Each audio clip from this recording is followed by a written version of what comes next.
तो नमस्कार मेरे प्यारे बच्चों, स्वागत है आप सभी का आपके अपने YouTube channel the PCM vision में। तो यारी बच्चों, आज के इस वीडियो के माध्यम से हम लोग क्लास 10 साइंस जो कि आज यानी कि 2 दिसंबर को जो आप सभी का वीकली टेस्ट एग्जाम हुआ है उसके आंसर की को बताने वाला हूं। तो साथ ही साथ आप लोग भी मिलाते चलिए और लास्ट में कमेंट करके जरूर बताइएगा कि आप लोगों ने कितना क्वेश्चन सही किया है। और हाँ, जो भी उसे हमारी वीडियो को देख करके गए होंगे उन्होंने लगभग आपका सारा क्वेश्चन सही किया होगा, क्योंकि जितना मैंने आप सभी को पढ़ाया था उससे एक भी क्वेश्चन आपका बाहर नहीं गया है। और इसी प्रकार से आपका जो आने वाले वीकली टेस्ट एग्जाम है और आने वाला जो आपका बोर्ड एग्जाम है उसमें भी इसी प्रकार से आपका वीवीआई इंपॉर्टेंट क्वेश्चन करवाया जाएगा, जो कि आपका टेस्ट एग्जाम और जो फाइनल बोर्ड एग्जाम है उसमें आपको देखने को मिलेगा। तो चैनल पे आप लोग नए हैं तो चैनल को सब्सक्राइब अवश्य कीजिएगा। तो चलिए शुरू करते हैं और एक एक करके सारे क्वेश्चन के आंसर को यहाँ पे बता देता हूँ, आप लोग भी साथ ही साथ मिला लीजिए। तो देखिए बच्चों, पहला क्वेश्चन क्या पूछा गया है कि चुंबकीय क्षेत्र का एसआई मात्रक है। कराया हुआ क्वेश्चन है। तो चुंबकीय क्षेत्र का क्या एसआई मात्रक होता है? तो इसका एसआई मात्रक आपका टेस्ला होता है। ऑप्शन नंबर ख इसका करेक्ट आंसर होगा टेस्ला। उसके बाद देखिए अगला क्वेश्चन आपका क्या है कि किसी विद्युत धारावाही सीधे चालक या तार पर उत्पन्न चुंबकीय क्षेत्र का सही वर्णन निम्न में से कौन करता है? यानी कि कोई भी आपका चालक तार है अथवा विद्युत धारावाही चालक तार है, ठीक है, इस पर जो आपका चुंबकीय क्षेत्र उत्पन्न होता है इसका उस निम्न में से कौन सा ऑप्शन आपका सही वर्णन कर रहा है? तो इसका सही वर्णन कर रहा है आपका ऑप्शन नंबर घ, चुंबकीय क्षेत्र की सकेंद्रीय क्षेत्र रेखाओं का केंद्र तार होता है, ठीक है। ऑप्शन नंबर घ इसका करेक्ट आंसर होगा। आज सुबह ही इस क्वेश्चन को मैंने आपको करवाया था। चलिए अगला क्वेश्चन देखिए आपका क्या है कि किसी विद्युत धारावाही सीधी लंबी परिनालिका के भीतर चुंबकीय क्षेत्र, यानी कि कोई भी आपका विद्युत धारावाही लंबी परिनालिका है जिसके अंदर आपका क्या होता है, जिसके भीतर आपका चुंबकीय क्षेत्र क्या होता है? तो जिसके भीतर आपका चुंबकीय क्षेत्र सभी बिंदुओं पर समान होता है भाई, ठीक है। कराया हुआ क्वेश्चन है। ऑप्शन नंबर घ इसका करेक्ट आंसर होगा, सभी बिंदुओं पर समान रहता है। अगला क्वेश्चन देखिए आपका क्या है कि एक अधातु जिसमें चमक होती है, यानी कि कौन से अधातु में चमक होता है? तो ये आपका आयोडीन है। आयोडीन एक अधातु है जो क्या होता है, चमक होती है जिसमें। ऑप्शन नंबर ग इसका करेक्ट आंसर होगा आयोडीन। उसके बाद देखिए अगला क्वेश्चन आपका क्या है कि सोल्डर किसका मिश्र धातु है? तो सोल्डर आपका किसका मिश्र धातु है? तो ये आपका सीसा और टीन का मिश्र धातु है। तो कौन सा ऑप्शन में दिया गया है? ऑप्शन नंबर ग में दिया गया है, सोल्डर आपका सीसा एवं टीन का मिश्र धातु है। उसके बाद देखिए अगला क्वेश्चन आपका क्या है कि अधातु के ऑक्साइड सामान्यतः होते हैं। तो कराया हुआ क्वेश्चन है, अधातु के ऑक्साइड कैसा होते हैं, कौन से प्रकृति के होते हैं? अम्लीय होते हैं कि क्षारीय होते हैं कि उभयधर्मी होते हैं? उभयधर्मी क्या ऑक्साइड क्या होता है ये आपको करवाया हुआ क्वेश्चन था और आपका सब्जेक्टिव में पूछा हुआ भी है, ठीक है। तो आपका उदासीन होते हैं। तो जो आपका अधातु के ऑक्साइड होते हैं ये सामान्यतः कैसा होते हैं? तो ये आपका अम्लीय होते हैं। ऑप्शन नंबर का इसका करेक्ट आंसर होगा अम्लीय। अगर पूछता कि धातु के ऑक्साइड कैसा होते हैं, तो धातु के ऑक्साइड सामान्यतः आपका क्षारीय होते हैं। इसे भी आप लोग ध्यान रखिएगा, बोर्ड एग्जाम में ये भी क्वेश्चन बार बार पूछे जाते हैं कि धातु के ऑक्साइड की प्रकृति कैसा होता है। तो धातु के ऑक्साइड सामान्यतः होते हैं। तो धातु के ऑक्साइड आपका क्षारीय होते हैं और जो आपका अधातु के ऑक्साइड हैं ये आपका अम्लीय होते हैं। तो क्वेश्चन में पूछा था अधातु, इस वजह से इस क्वेश्चन का करेक्ट आंसर होगा ऑप्शन नंबर का अम्लीय। क्लियर है। उसके बाद देखिए अगला क्वेश्चन आपका क्या है कि निम्नलिखित में से गैर परंपरागत ऊर्जा के स्रोत हैं।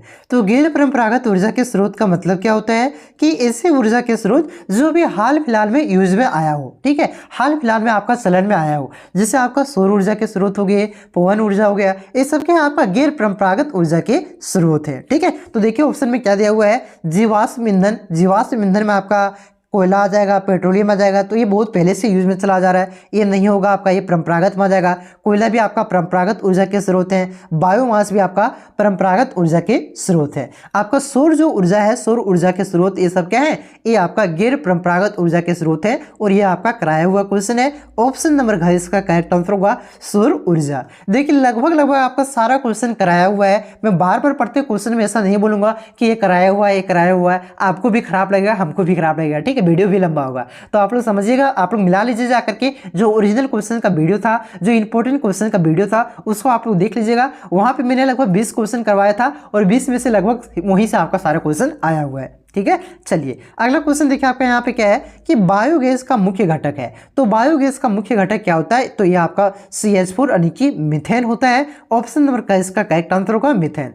अगला क्वेश्चन देखिए आपका क्या है कि निम्न में से कौन जैव मात्र ऊर्जा स्रोत का उदाहरण नहीं है? तो कौन आपका जैव मात्र ऊर्जा स्रोत का उदाहरण नहीं है, यानी कि जिसमें जीव के अंश नहीं है? तो ये आपका नाभिकीय ऊर्जा के स्रोत जो होते हैं, ये आपका जैव मात्र ऊर्जा के स्रोत का उदाहरण नहीं है। ऑप्शन नंबर ग इसका करेक्ट आंसर होगा नाभिकीय ऊर्जा। बाकी वह सारा आपका लकड़ी, गोबर गैस, कोयला, ये तीनों आपका क्या है? ये तीनों आपका जैव मात्र ऊर्जा के स्रोत हैं। यहाँ पे पूछा नहीं है तो आपका नाभिकीय ऊर्जा नहीं है। क्लियर है? ऑप्शन नंबर गैस का करेक्ट आंसर होगा। अगला क्वेश्चन आपका देखिए क्या है कि सौर पैनल में निम्न में से किस धातु का उपयोग किया जाता है? यानी कि जो सोलर प्लेट बनाते हैं, इसमें से कौन से धातु का उपयोग किया जाता है? तो इसमें आपका सिलिकॉन का उपयोग किया जाता है। ऑप्शन नंबर ग इसका करेक्ट आंसर होगा सिलिकॉन। क्लियर है? अब देखिए यहाँ पे आपका सब्जेक्टिव क्वेश्चन शुरू होता है। सेक्शन बी में देखिए यहाँ पे 2-2 नंबर का क्वेश्चन था। ठीक है, चलिए ये तो आपका पैटर्न कभी से चला आ रहा है, जानते होंगे। तो क्वेश्चन देखिए आपका क्या था कि उभयधर्मी ऑक्साइड क्या होते हैं, एक उदाहरण दें। तो ये क्वेश्चन मैंने आप सभी को जब इंपॉर्टेंट क्वेश्चन करवा रहे थे वहां पे करवाया था। ठीक है, अगर आप इसका आंसर उतारना चाहते हैं तो वहां से आप लोग उतार सकते हैं। चैनल पे विजिट कीजिए, वीडियो आपका पड़ा हुआ है। और हाँ, आपको उस वीडियो में सिर्फ एक क्वेश्चन यही नहीं मिलेगा, ये सारा क्वेश्चन का आंसर आपको वहां पे मिल जाएगा, ताकि आपको देखिए वहां से उतार लीजिए और आपको विश्वास भी हो जाएगा कि जो पढ़ाता हूँ वो आपका टेस्ट हो या तो बोर्ड एग्जाम हो वहां पे आपका आता है। ठीक है, लेकिन फिर भी यहाँ पे मैं आपको थोड़ा सा सारा क्वेश्चन हिंट देकर के समझाते हुए चलता हूँ ताकि आपको पढ़ने में भी मजा आए। देखिए क्वेश्चन क्या था कि उभयधर्मी ऑक्साइड क्या होते हैं? तो देखिए उभयधर्मी ऑक्साइड वह ऑक्साइड होता है जो आपका क्या करता हो, अम्लीय और क्षारीय दोनों तरह के गुण को प्रदर्शित करता हो, उसे क्या कहते हैं? उभयधर्मी ऑक्साइड कहते हैं। इसके एग्जाम्पल क्या क्या थे? तो इसके एग्जाम्पल थे आपका ZNO यानी कि जिंक ऑक्साइड था, Al2O3 यानी कि एल्युमिनियम ऑक्साइड इसके एग्जाम्पल थे। ये सारा करवाया हुआ क्वेश्चन है। चलिए अगला क्वेश्चन देखिए आपका क्या था कि विद्युत धारा का चुंबकीय प्रभाव से आप क्या समझते हैं? तो ये भी क्वेश्चन कराया हुआ है। ऊर्जा के उत्तम स्रोत किसे कहते हैं? तो वह ऊर्जा के उत्तम स्रोत उसको कहते हैं जो आसानी और सुलभ तरीके से क्या हो, आपका हमें प्राप्त हो जाए, उसे उत्तम स्रोत कहेंगे। ठीक है, आपको डिटेल में सारा मैंने लिखाया था आपका 3-4 लाइन में, वहां पे देख लीजिए। इलेक्ट्रॉन के हस्तांतरण के द्वारा आपका Na2O एवं MgO की रचना बनाए, यानी कि यहाँ पे आपका इलेक्ट्रॉन विन्यास के साथ आपका क्या करना था, इलेक्ट्रॉन के स्थानांतरण के साथ इसका स्ट्रक्चर बनाना था। ये भी बताया हुआ क्वेश्चन है। अब देखिए यहाँ पे आपका 5 नंबरिया क्वेश्चन था कि जीवाश्म ईंधन क्या है? जीवाश्म ईंधन को ऊर्जा का अनवीकरणीय स्रोत क्यों माना जाता है? ठीक है, इसके बारे में लिखना था। इसके 2 उदाहरण दें। तो जीवाश्म ईंधन किसे कहते हैं? तो जीवाश्म ईंधन वह ईंधन ऊर्जा के वह स्रोत है, तो वह ईंधन को कहेंगे जिसमें आपका जीव के अंश मिला हुआ हो, जिससे आपका पेट्रोलियम हो गया हो। ठीक है, आपका जो ये क्या हो जाएगा, आपका जो गैस हो गया हो, जो पेट्रोलियम गैस हो गया, ये सब हो गया हो। ठीक है, ये सब क्या आपका जीवाश्म ईंधन के स्रोत है। इसे अनवीकरणीय स्रोत क्यों माना जाता है? तो पहली बात ये समझिए कि पेट्रोलियम क्या पूरा जिंदगी भर रहेगा क्या? ये कुछ ही दिनों में आपका खत्म होने वाला है, आज नहीं 10 साल 20 साल में खत्म हो जाएगा। इसके जगह पर देखिए आपका इलेक्ट्रिक कार आया, इलेक्ट्रिक स्कूटर आया।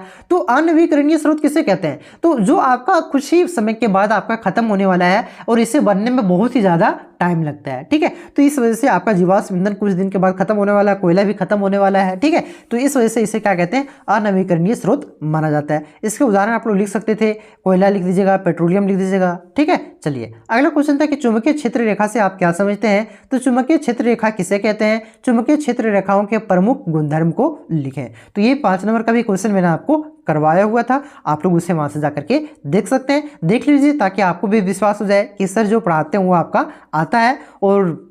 और आगे भी आप लोग चैनल से जुड़ जाइए। ठीक है, इसी प्रकार से आगे भी आपको मदद किया जाएगा। चैनल पे आप लोग नए हैं तो सब्सक्राइब जरूर कीजिएगा। मिलते हैं नेक्स्ट वीडियो में, तब तक के लिए जय हिंद, जय भारत, जय झारखंड।